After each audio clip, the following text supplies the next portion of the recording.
January 6, 1944. RAF High Wycombe, England. Major General James H. Doolittle sat at his desk, reviewing loss reports that painted an impossible picture.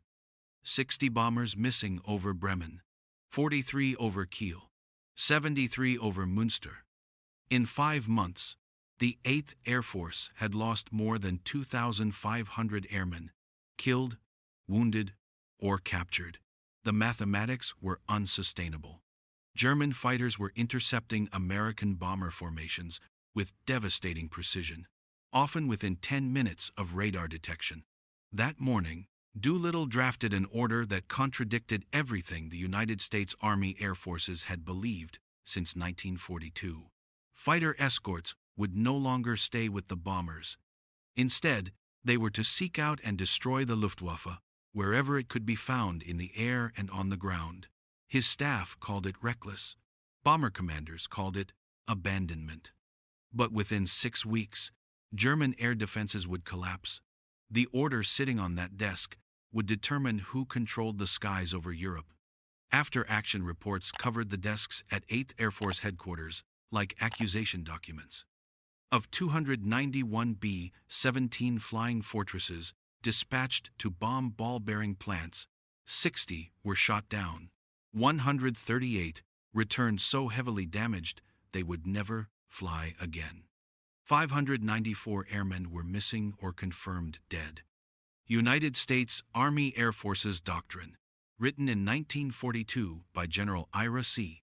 Eaker's planning staff, had assumed that tight bomber formations providing mutual defensive fire would deter concentrated fighter attacks. Each B-17 carried up to 13 50 caliber machine guns. Combat boxes of 18 to 21 bombers theoretically created overlapping fields of fire that no fighter could penetrate. Reality proved otherwise. German fighter units, Jagdwaffe 3, Jagdwaffe 26, Jagdwaffe 27, had developed coordinated head-on attacks and vertical dives that broke formations apart.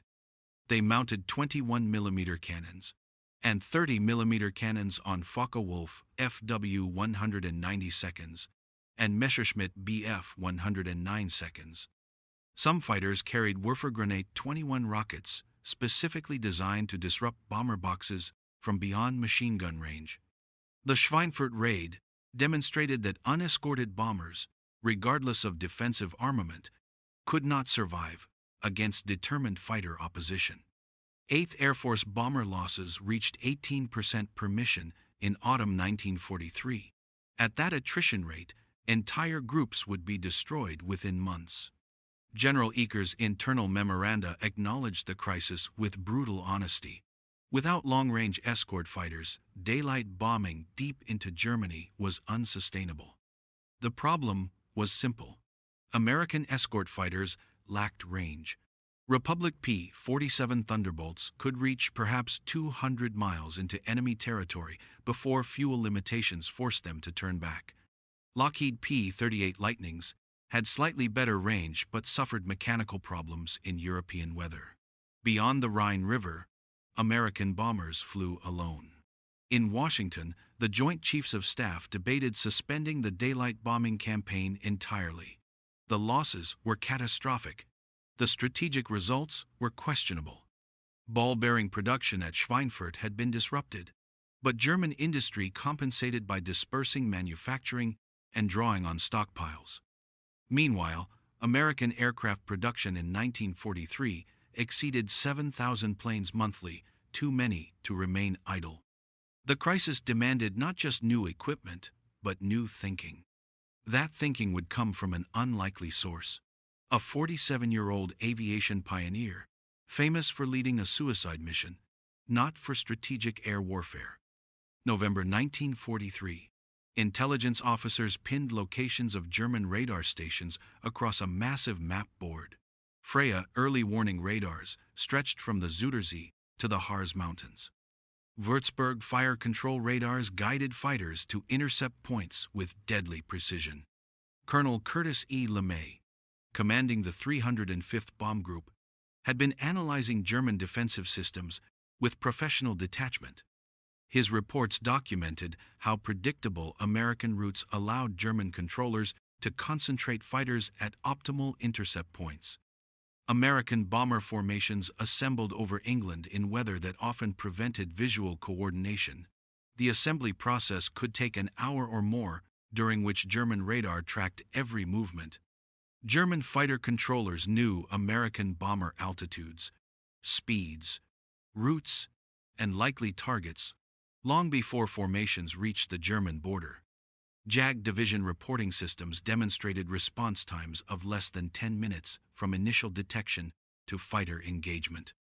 The Kammhuber Line's layered defenses, early warning radar, ground control intercept procedures, concentrated fighter strength at key sectors, created an integrated air defense system that American planners had underestimated. General Adolf Galland, inspector of fighters for the Luftwaffe, had reorganized German fighter tactics around this radar network. His Hohenstaffelung doctrine concentrated multiple fighter groups at single intercept points, rather than dispersing them along the bomber route. When American formations appeared on radar, German controllers directed several Gruppen simultaneously to attack from different altitudes and headings. The bombers faced coordinated assaults that overwhelmed their defensive fire. American bomber crews climbed to 25,000 to 27,000 feet to reduce flak effectiveness. But high-altitude flight burned more fuel, reduced engine power, and gave German fighters more time to climb to intercept altitude.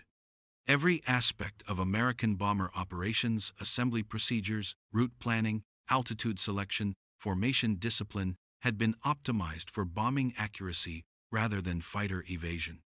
Intelligence summaries from United States Strategic and Tactical Air Forces and Royal Air Force Air Ministry reports confirmed what bomber crews already knew from bitter experience. Without fighter escort throughout the mission, losses would remain catastrophic. German fighter strength was growing, not declining. New production fed frontline units faster than combat attrition reduced them. Luftwaffe pilot training, though compressed from peacetime standards, still produced competent aviators. The arithmetic was merciless. American bomber production could replace aircraft losses, but trained bomber crews took months to develop. 10 men per B-17, all requiring specialized training, all needing to function as a coordinated team. Losing 60 bombers meant 600 trained airmen gone dead, wounded, or imprisoned. The replacement pipeline could not sustain such losses indefinitely.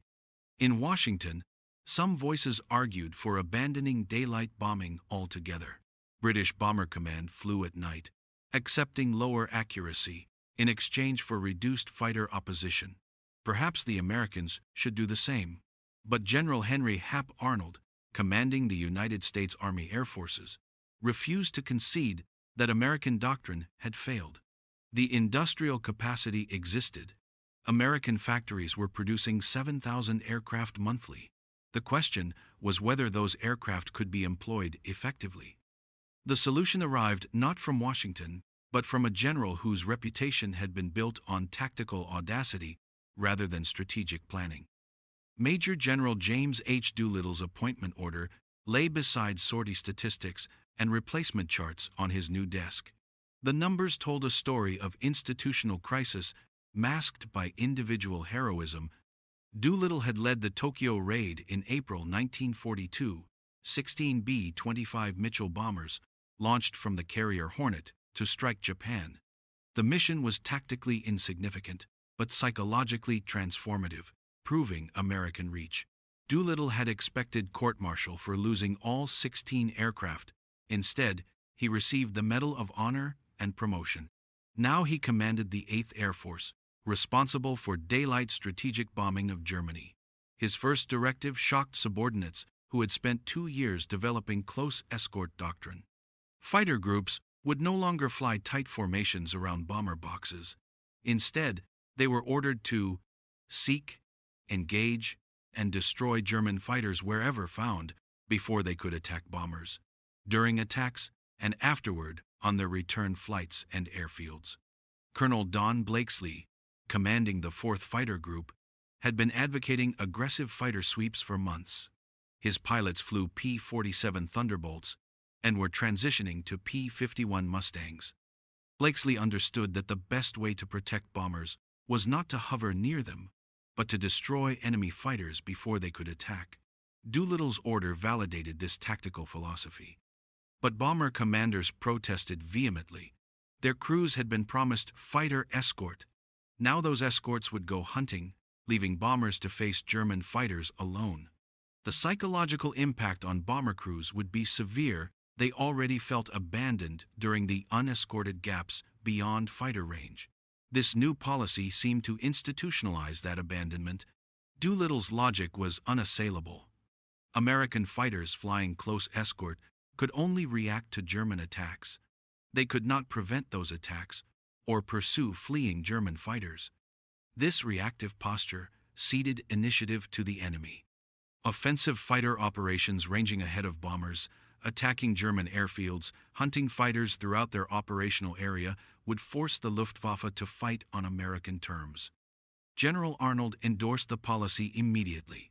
His directive to Doolittle emphasized, "Destroy the enemy air force, wherever you find it, in the air, on the ground, and in the factories."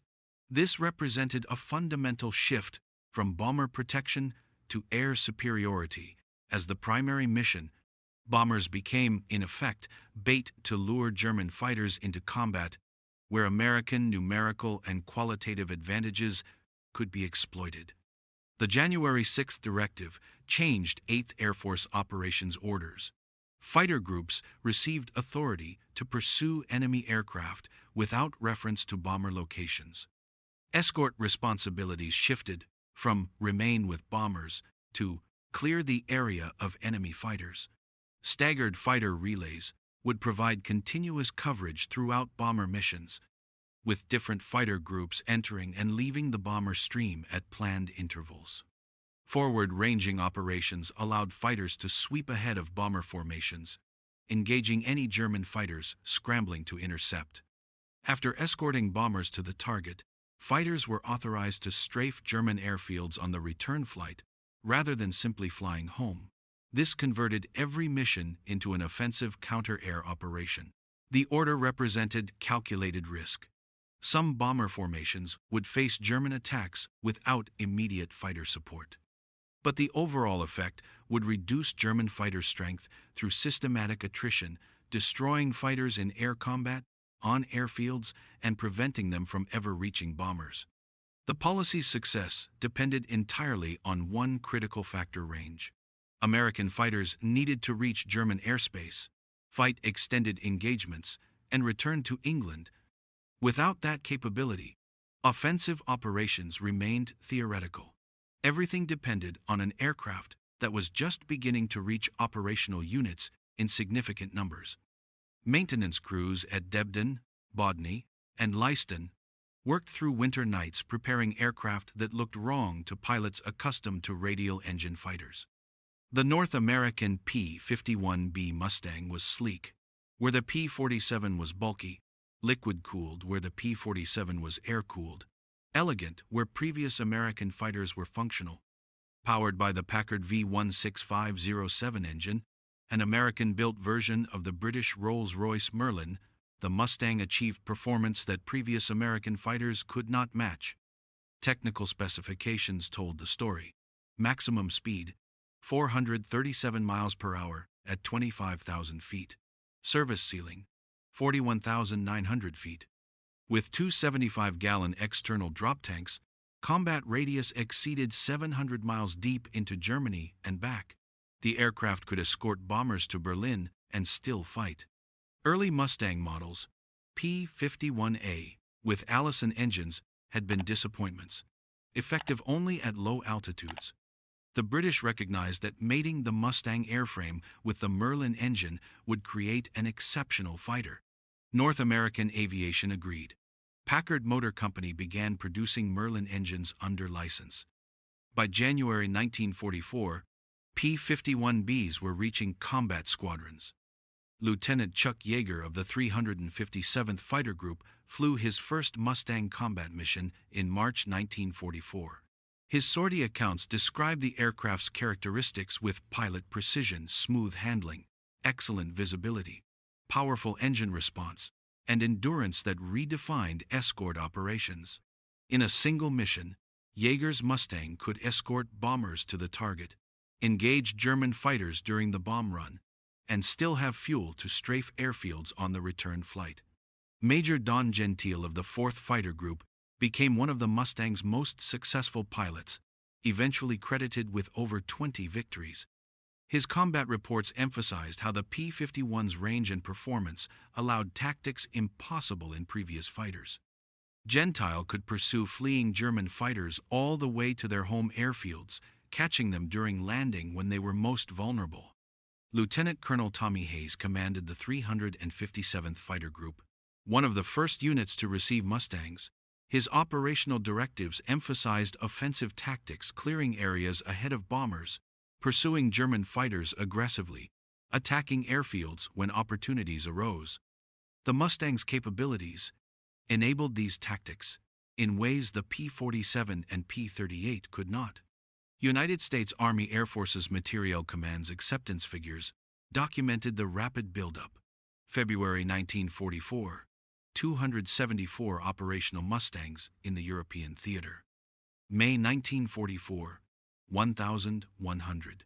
Production accelerated monthly as North Americans' factories in Inglewood, California, and Dallas, Texas, reached full capacity. The Mustang's radio VHF SCR-522 provided clear communication over longer ranges than previous equipment.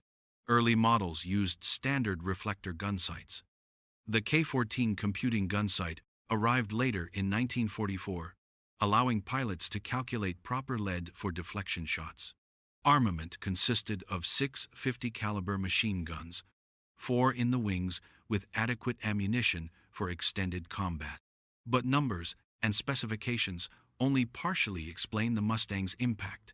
The aircraft arrived at precisely the moment when Doolittle's directive required it. Without the range to reach deep into Germany, offensive counter-air operations remained impossible. The P-47's excellent high-altitude performance and ruggedness could not compensate for its limited range. The P-38's twin engines provided safety over water, but created maintenance problems. The Mustang solved the range problem completely. For the first time, American fighters could contest German airspace throughout the Reich. Luftwaffe fighters could no longer retreat to safety beyond American range. Every German airfield from the French coast to Berlin became vulnerable to strafing attacks. The psychological impact on German pilots was immediate. Nowhere was safe. Aircraft capability now matched operational directive. The next test would be an industrial target set that Germany could not ignore. The operation planners called it argument. Aircrews would remember it as Big Week, 6 days of coordinated attacks against Germany's aircraft production infrastructure. Bomb-loading crews at English bases prepared munitions for targets across Germany. Messerschmitt factories at Regensburg, Erla assembly plants at Leipzig, Gothaer Wagon Fabrik producing Messerschmitt Bif 110, and Me 410 twin-engine fighters. 21. Aircraft manufacturing and component facilities would be struck by 3,500 American bomber sorties, supported by Royal Air Force Bomber Command night raids. The operational concept exploited German fighter doctrine.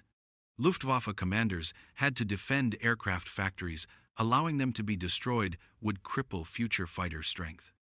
This forced German fighters into battles where American numerical advantage could be applied decisively. The Luftwaffe could not withdraw, could not conserve strength, could not choose favorable engagement conditions. February 20th opened with massive raids. Over 1,000 American bombers attacked targets in central Germany. P-47 seconds, P-38 seconds, and P-51 seconds flew escort at staggered intervals, different fighter groups entering and leaving the bomber stream to provide continuous coverage. German controllers scrambled fighters from multiple bases.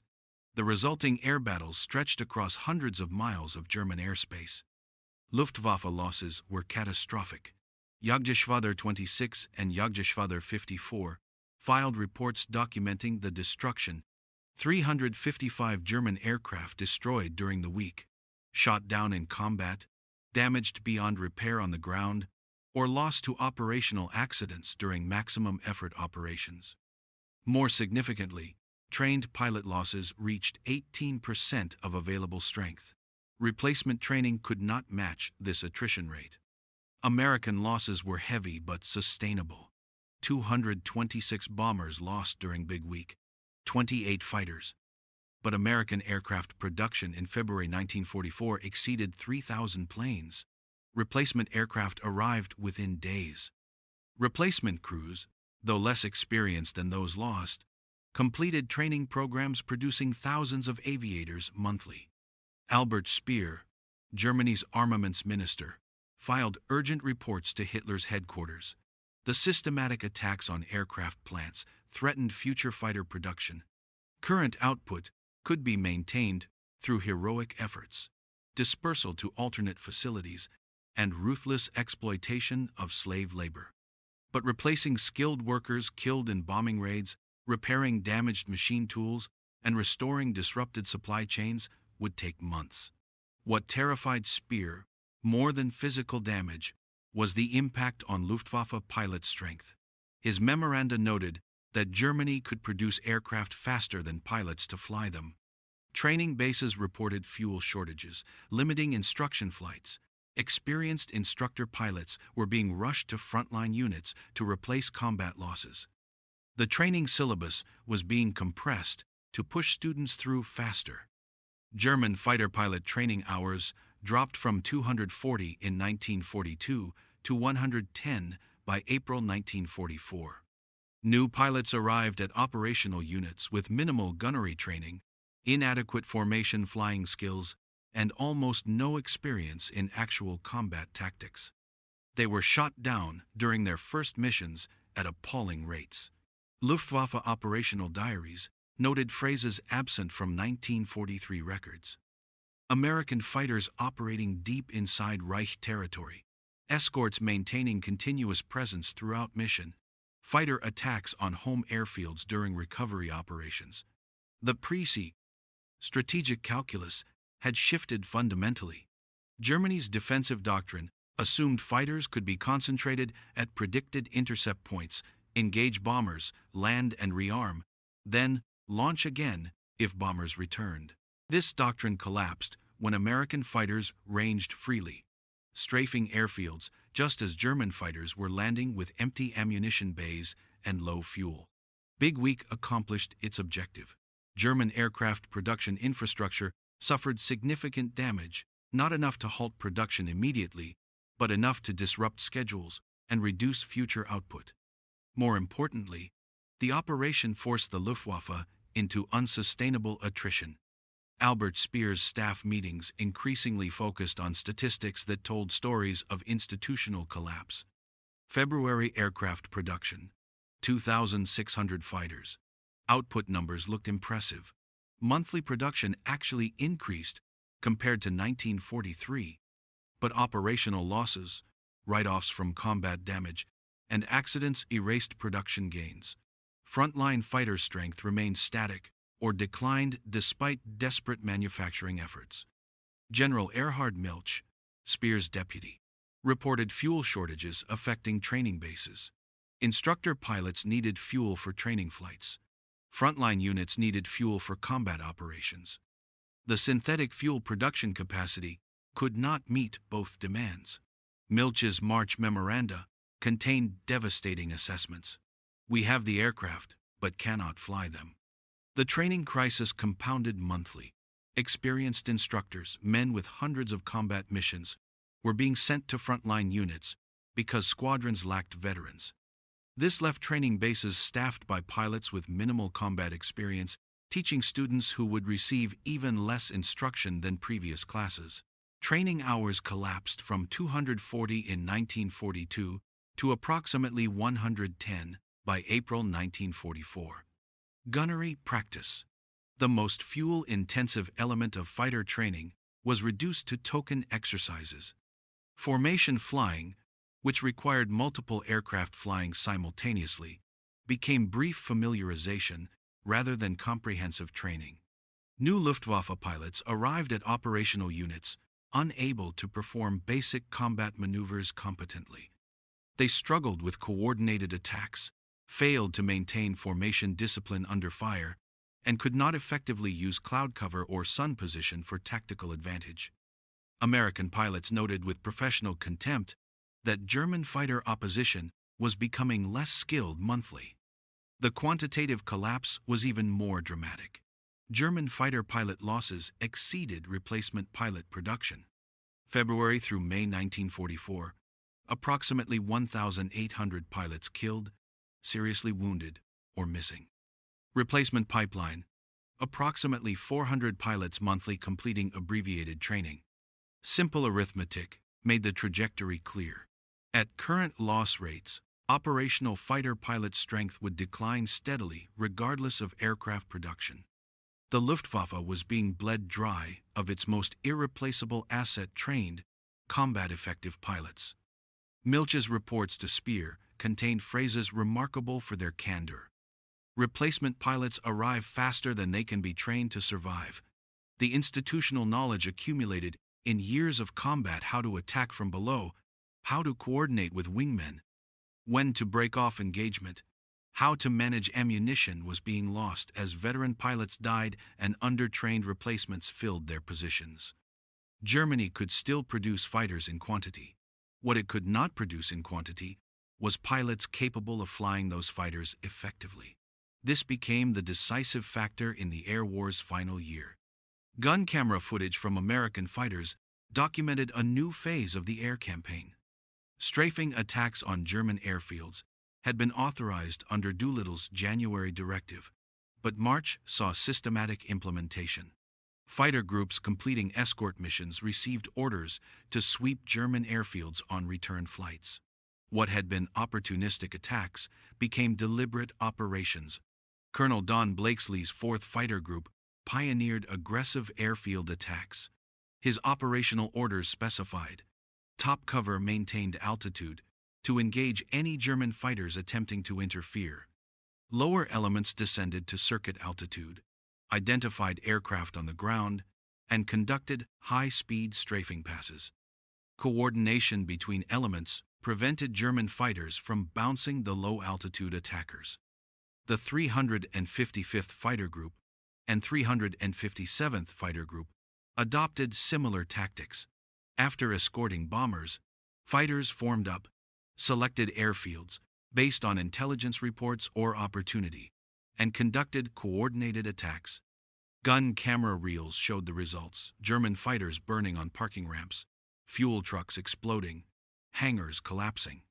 German unit diaries from Jagdwaffe 1 and Jagdwaffe 11 described ground losses with professional despair. Fighters survived combat missions only to be destroyed on the ground during landing or while being rearmed. Maintenance crews died in strafing attacks. Ground equipment, fuel trucks, ammunition trailers, starter carts was destroyed, complicating even basic operations. March claims from 8th and 9th Air Forces documented over 1,200 German aircraft destroyed in air and on-ground aggregate figures that included some RAF 2nd Tactical Air Force overlap. The number exceeded German monthly fighter production. For every new fighter rolling off assembly lines, more than one was being destroyed in combat or on airfields. The psychological impact on German pilots was crushing. American fighters appeared over home airfields during the most vulnerable moments: landing, taxiing, refueling. German pilots returning from missions with ammunition exhausted and fuel low faced strafing attacks with no ability to defend themselves. Some pilots died within sight of their own hangars. German controllers reported situations unthinkable months earlier. No ready Staffel available for intercept. Entire squadrons were grounded not from lack of aircraft, but because pilots were dead, wounded, or traumatized. Aircraft sat on parking ramps with no crews to fly them. For the first time, German defensive operations were being disrupted by fighter attacks on the infrastructure supporting those operations. Radar stations, control bunkers, early warning posts all became targets for roaming American fighters. The integrated air defense system that had made life miserable for unescorted bombers began collapsing as its components were systematically attacked. The psychological warfare aspect of air operations reached its peak when 730 B-17 and B-24 bombers, escorted by approximately 600 fighters, attacked Berlin in daylight. Berlin had been bombed at night by RAF Bomber Command since 1940. But daylight attack on the Reich capital represented something different, a demonstration that American forces could reach anywhere in Germany, and that the Luftwaffe could no longer prevent it. German civil defense logs confirmed American formations reached the target system. Berliner residents heard air raid sirens, watched contrails forming grids above their city, felt the earth shake from bomb impacts. The psychological message was clear. No German city remained beyond American reach. General Adolf Galland's staff notes captured Luftwaffe despair. The enemy now hunts us over our own airfields. This phrase, appearing in multiple German documents from March 1944, reflected the fundamental shift in air superiority. American losses, 69 bombers, 11 fighters. German losses, over 160 aircraft, destroyed in air and on ground. The exchange ratio, approximately 7-1 in American favor, demonstrated how thoroughly the balance had shifted. Bomber crews noticed reduced German fighter attacks. American fighter pilots noted that German pilots were becoming more cautious, less willing to press attacks, quicker to disengage when facing opposition. This behavioral shift reflected declining pilot quality, ammunition shortages, fuel constraints, and growing recognition that American fighters now dominated German airspace. The Berlin raid accomplished its strategic objectives without achieving tactically decisive results. Berlin's industrial infrastructure was vast, dispersed, and resilient. But the operation demonstrated that offensive counter-air doctrine, using bombers as bait to draw German fighters into battles where American numerical superiority could be applied, was succeeding. With Berlin breached in daylight, targeting shifted. The next phase would attack Germany's most critical vulnerability, the synthetic fuel industry that powered the Luftwaffe. March through April 1944, Western and Central Germany. 8th Air Force monthly statistical summaries documented the attrition grinding down German fighter strength. First 60 days under Doolittle's command, 1,354 German aircraft, confirmed destroyed. American loss ratio improved to 1-3 in American favor. 3 German planes destroyed for every American plane lost. This reversed 1943 parity, where losses had been roughly equal. Lieutenant General Carl Spaatz, commanding United States Strategic Air Forces in Europe, endorsed continued offensive operations. His intelligence staff identified indicators of German pilot pool collapse. Captured documents showed training hours declining. Interrogated prisoners described inadequate preparation. Luftwaffe radio communications revealed inexperienced pilots making elementary tactical errors. The Strategic Bombing Survey conducted after the war would document precisely how the attrition campaign succeeded. German fighter pilot losses exceeded 400 monthly from January through May 1944. Replacement pilots completing training averaged under 400 monthly. The deficit, though small in percentage terms, accumulated inexorably. Each month, German operational fighter units contained fewer experienced pilots. Squadron commanders died. Flight leaders were killed. The institutional knowledge of aerial combat accumulated through years of combat experience drained away as veterans fell, and poorly trained replacements took their places. Sustained pressure prevented recovery. The Luftwaffe never received the operational pause needed to rebuild pilot strength.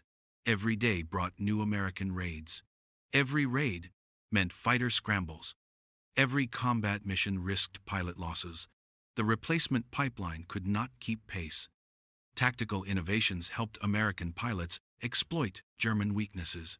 The Finger 4 formation, developed by German pilots but now adopted by Americans, allowed flexible mutual support. Experienced pilots flew as element leaders with less experienced wingmen. The wingmen protected leaders during attacks, while leaders provided tactical direction. American numerical advantage meant combat conditions increasingly favored attackers. German fighters, scrambling to intercept bombers, found themselves outnumbered 2-1 or 3-1 by escort fighters. Even skilled German pilots found these odds overwhelming. Less skilled pilots, and Germany was fielding more of these monthly, stood little chance. The decisive blow would not come at factories, where aircraft were built. It would come at refineries, where fuel was produced. Allied intelligence had identified Germany's critical vulnerability: dependence on synthetic fuel production from coal hydrogenation. Germany lacked significant petroleum reserves. Romanian imports provided some aviation gasoline, but could not meet total requirements. Synthetic fuel plants using the Fischer-Tropsch process converted coal into liquid fuels. These plants, massive industrial complexes requiring years to construct, were irreplaceable in wartime. Aerial reconnaissance had photographed every major synthetic fuel installation. Leuna, near Leipzig, was Germany's largest producer. Bohlen, Politz, Lutskendorf, and other facilities together produced approximately 90% of German aviation gasoline. Their destruction would ground the Luftwaffe, regardless of aircraft and pilot availability. American and British bomber forces launched coordinated attacks. Initial raids in May 1944 struck with precision. Thousands of bombs devastated hydrogenation units, cracking towers, storage tanks. Secondary explosions and fires caused damage far exceeding initial bomb impacts. German repair crews worked frantically. Albert Speer's post-war testimony documented the panic. Aviation fuel output dropped approximately 80% within weeks. Stockpiles existed but were insufficient for sustained operations. The Luftwaffe faced fuel rationing at precisely the moment when maximum effort operations were essential to resist Allied advances. Sortie rates collapsed. Luftwaffe fighter operations averaged approximately 2,000 sorties weekly in March 1944. By June, this dropped to fewer than 600 sorties weekly across the entire Western Front. German fighters existed but lacked fuel to fly combat missions. Training flights were canceled. Student pilots received ground instruction instead of flying practice. Operational units conducted single mission days instead of multiple sorties. Fighters returning from missions were immediately grounded, pending fuel resupply. The cumulative effect was operational paralysis. The oil plan's authors, primarily economic warfare analysts rather than traditional bombing advocates, had identified the target set with surgical precision. Germany could not disperse synthetic fuel plants. They required enormous infrastructure, specialized equipment, skilled labor, reliable transportation networks. Damage could be repaired, but not quickly. Sustained attacks prevented restoration of capacity. Allied intelligence monitored German fuel production through multiple sources. Ultra-decrypts provided detailed information on fuel allocations and shortages. Photo reconnaissance showed bomb damage and repair progress. Prisoner interrogations confirmed operational impacts. Every indicator pointed to the same conclusion: the Luftwaffe was being strangled by fuel starvation. By late May 1944, operational fighter strength in the West had dropped below 400 aircraft. Not because fighters were unavailable, but because fuel to operate them was critically short. The decisive battle for air superiority had been won not through aerial combat alone, but through systematic destruction of the enemy's ability to sustain operations. The Allied invasion fleet approached the French coast, protected by the most overwhelming air superiority operation in military history. 11,590 aircraft were allocated to Overlord. Fighter sweeps, combat air patrols, armed reconnaissance, close air support, every mission type was employed simultaneously. Beachhead air support schedules divided airspace into sectors with continuous fighter coverage throughout daylight hours. German 7th Army staff diaries recorded the catastrophic absence of Luftwaffe support. Enemy air activity unrestricted. 319 operational fighters remained available across the entire Western Front, insufficient to contest Allied air supremacy meaningfully. American pilot mission debriefs from D-Day described unopposed operations. Fighter sweeps encountered no German aircraft.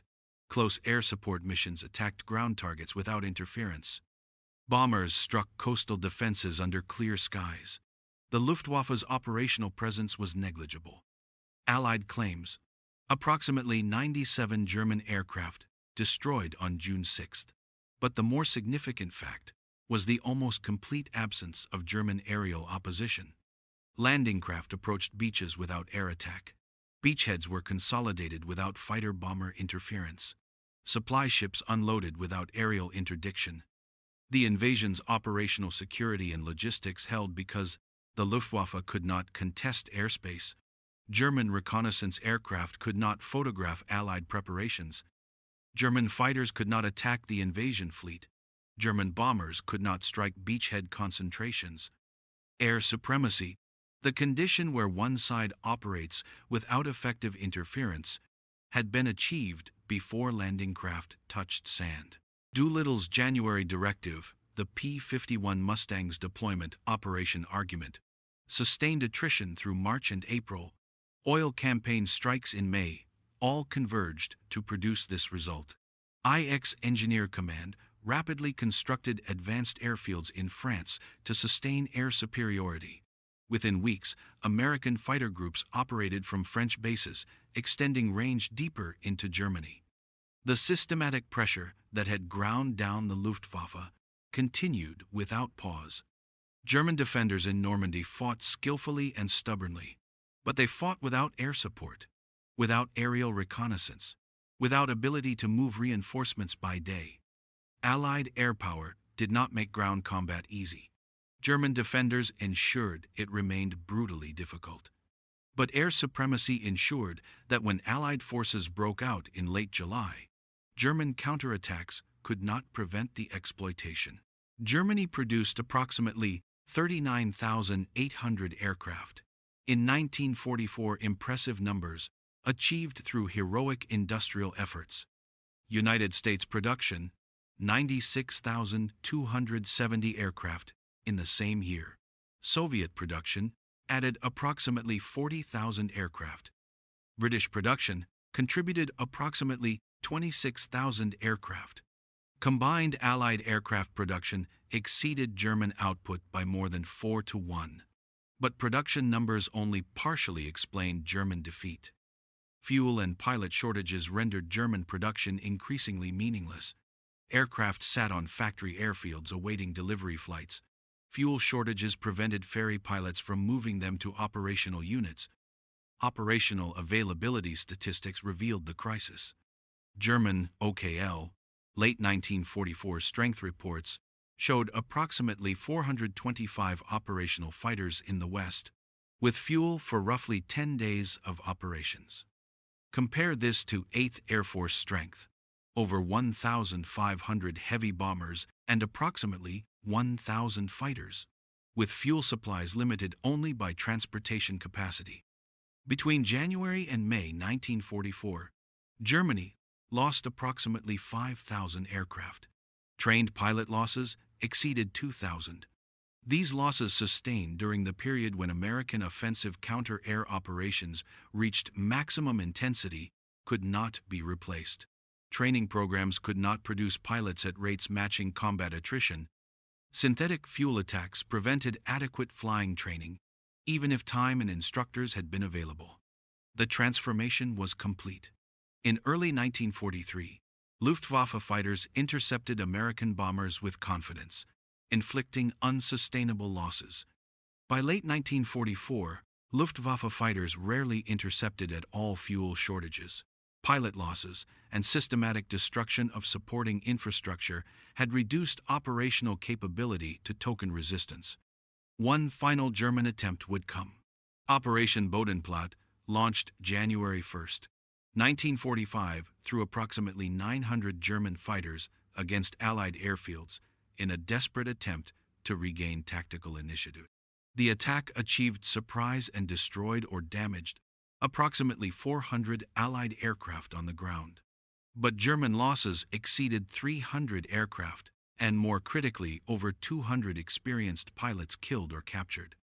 Bodenplatte consumed Germany's last operational reserves of aviation fuel with no strategic benefit. The aircraft destroyed were replaced within days by Allied production. The pilots Germany lost were irreplaceable. Lessons learned. Documentation filled filing cabinets. The fundamental conclusion emerged consistently. Offensive counter-air operations proved superior to close escort doctrine. American air superiority resulted not from defending bombers directly, but from systematically destroying enemy fighter capability. General Doolittle's post-war testimony emphasized this point. The directive issued January 6, 1944, represented acceptance that bombers would face risk during transition to offensive fighter operations. Short-term bomber losses might increase, but medium-term and long-term results would far exceed any defensive approach. The gamble succeeded because multiple factors converged. The P-51 Mustang provided range to implement offensive operations deep into Germany. American numerical superiority, both in aircraft and pilots, allowed sustained pressure. Combined targeting of aircraft production, pilot training, and fuel production created cascading effects that German industry could not counter. United States Air Force doctrinal publications formalized these lessons. Air superiority became defined as a continuous offensive action rather than passive defense. Fighter operations focused on enemy airfield suppression, aerial combat at ranges and times favoring attackers, and systematic degradation of enemy air infrastructure. The institutional memory of 8th Air Force operations influenced air warfare through the jet age. Korea, Vietnam, Desert Storm. Every major American air campaign prioritized offensive counter-air operations as the first phase before conducting strategic or tactical bombing. Post-war analysis summarized the strategic sequence. From February to June 1944, the Luftwaffe ceased to exist as an effective fighting force. This conclusion rested on documented evidence. German fighter strength dropped from approximately 2,600 operational aircraft in January 1944 to approximately 400 by June. Pilot quality declined precipitously. Fuel availability became critical constraint. Operational sortie rates collapsed. A single directive, Doolittle's January 6 order, enabled by the P-51 Mustang's deployment and supported by overwhelming American industrial production, reshaped air power practice fundamentally. The Luftwaffe had trusted in radar networks, technical proficiency, and replacement airframes. The Allies' combined range, offensive tactics, fuel denial, and production scale to remove the German fighter force from the war. Germany's defensive system proved inadequate against sustained offensive pressure. Radar networks could detect attackers, but could not prevent attacks. Technical proficiency meant nothing when pilots lacked fuel for training. Replacement airframes sat idle when no trained pilots could fly them or no fuel existed to operate them. The transformation of air warfare doctrine from escort to offensive counter-air emerged from desperation, proceeded through controversy, and succeeded through comprehensive application of military power. What Doolittle initiated in January 1944 became foundational doctrine for air forces worldwide. The story of how one general's controversial decision destroyed the Luftwaffe reveals truths about modern warfare that remain relevant. Technological superiority matters. Operational doctrine matters. Industrial capacity matters. But success requires all elements functioning together. Advanced equipment, operated by trained personnel under sound doctrine, supported by logistics adequate for sustained operations. Germany possessed technological excellence. The Focke-Wulf FW-190 was an outstanding fighter. They employed skilled pilots, many German aces, achieved victory totals exceeding any Allied pilot. They developed sophisticated defensive systems. The Kammhuber line represented advanced integration of radar and fighter control. But excellence in individual elements could not compensate for systemic weaknesses. Fuel shortages prevented adequate training and limited operations. Industrial bombing degraded production capacity. Offensive American fighter operations forced combat under unfavorable conditions. The numbers that mattered were not aircraft destroyed in single engagements, but cumulative attrition over months. From February through June 1944, German fighter forces bled slowly and steadily. Each day's losses were replaceable. 6 months of sustained losses were not. American victory resulted from institutional patience, accepting that air superiority required months of operations rather than weeks. From systematic pressure striking aircraft factories, training bases, fuel plants, and operational airfields simultaneously. From doctrinal flexibility, recognizing that defensive escort failed and offensive counter-air succeeded. General Doolittle's January 6 directive changed American air operations fundamentally. Fighter pilots no longer flew passive escort missions, waiting to react to German attacks. They hunted German fighters aggressively, seeking combat on terms favoring American numerical superiority. The strategic results speak clearly. On D-Day, Allied forces landed in Normandy under complete air supremacy. The Luftwaffe could not contest the invasion because months of sustained attrition had destroyed its operational capability. American and British fighters roamed French skies without effective opposition. German ground forces fought without air support, without reconnaissance, without ability to move by daylight. This outcome, decisive air superiority, resulted directly from offensive counter-air doctrine implemented beginning January 1944. The doctrine worked because American industrial capacity provided aircraft and pilots in quantities exceeding German losses. Technology worked because the P-51 Mustang solved the range problem. Operations worked because systematic targeting of German weaknesses, fuel, training, airfields created cumulative effects greater than individual attacks. The lesson endures. In modern warfare, between industrial powers, victory depends on comprehensive integration of technology, doctrine, logistics, and industrial capacity. Excellence in one area cannot compensate for weakness in others. Germany learned this through defeat. America learned this through victory. Both lessons shaped military aviation for generations. The general who sat at his desk on January 6, 1944, reviewing loss reports that seemed unsustainable, made a decision that contradicted established doctrine and terrified subordinates. 6 months later, Allied forces invaded Europe under skies controlled completely by American and British air power. The connection between that decision and that outcome, between offensive counter-air doctrine and air supremacy, validates revolutionary thinking in warfare when existing methods fail. Operation Argument's results were measured in sorties prevented and airfields emptied. The numbers show why the Normandy landing succeeded under friendly skies. One directive, issued in winter 1944, changed air warfare doctrine permanently. What is your perspective on this decisive chapter of air warfare history? Share your thoughts in the comments, because every memory and reflection helps preserve the lessons of those who fought for control of the skies.